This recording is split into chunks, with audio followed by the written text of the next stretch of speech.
Unang-una po ay humingi kami ng paumanhin, sa kagustuhan lamang po ng ating, gobyerno na matugunan ang mga pangangailangan ng ating mga farmers.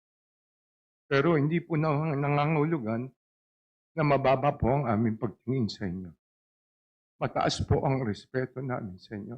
Kung wala po yung masisipag nating farmers, hindi mabubuhay ang ating bansang Pilipinas. Kayo po yung nagsasakripisyo. Ano man po ang inyong ang inyo pong sama ng inyong dinadala na bigat ng inyong kalooban, nandiyan pa rin po kayo nagtiyatiyaga at nagsasakripisyo para po sa ating kababayan. Kaya sa amin pong lalawigan, tinuturing po namin kayo bilang mga magulang namin dahil kayo po yung nagpapakain sa amin. Kaya mabuhay po kayo.